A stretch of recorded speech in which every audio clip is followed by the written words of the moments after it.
occasionally we find ourselves in these spaces where we have to take a step back and go, how cool is this? And I kept doing that over and over again in many times and in many ways. Ghostbusters Afterlife is a sequel to the original films, picking up where Ghostbusters 2 left off 30 years later. There hasn't been a ghost sighting in 30 years.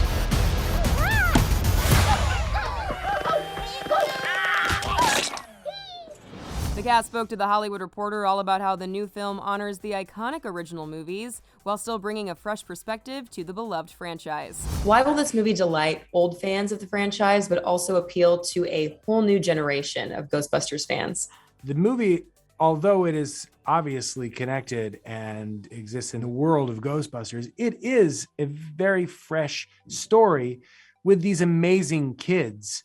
So for a lot of kids, seeing other kids on screen and seeing characters that are trying to find their way, make friends, figure out who they are, and go on this adventure is a really fun thing to get to watch.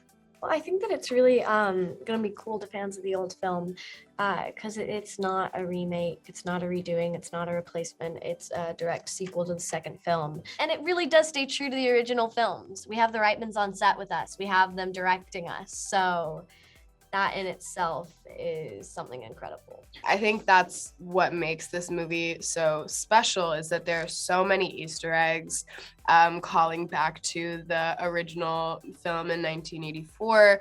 But at the same time, because we have all of these new and fun characters, younger audiences, a younger generation who might never have seen the original films or knows nothing about it, actually gets introduced into the Ghostbusters universe through our characters, which is really fun.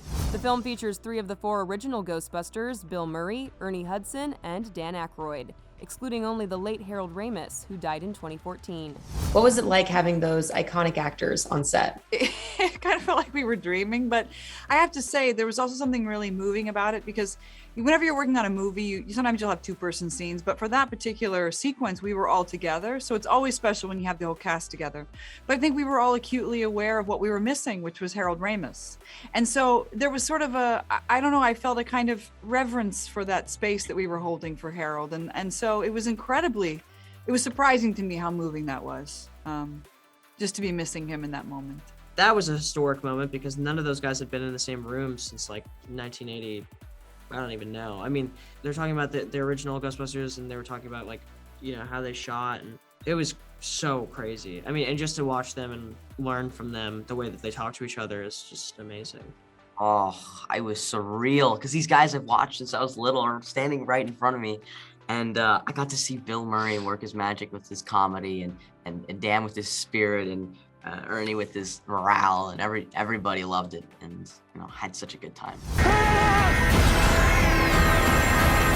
Raise a call. I'm calling about what happened in New York.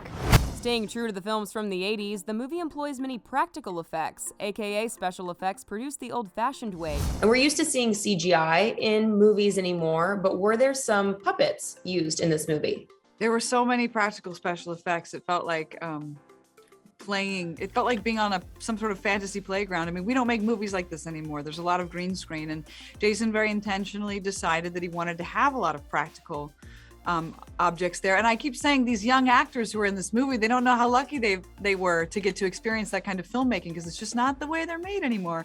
And I think you can feel that craftsmanship when you see it, and that's part of what makes it feel like a throwback film.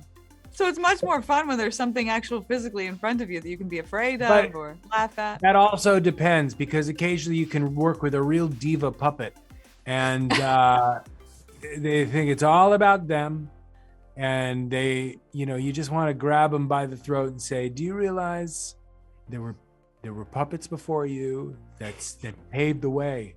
You had Wayland Flowers and Madam.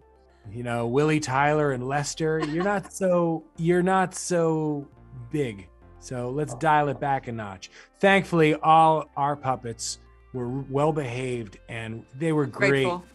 Really great to be around. And I think excited to be working on something that they were so perfect for. Ghostbusters Afterlife scares its way into theaters November 19th.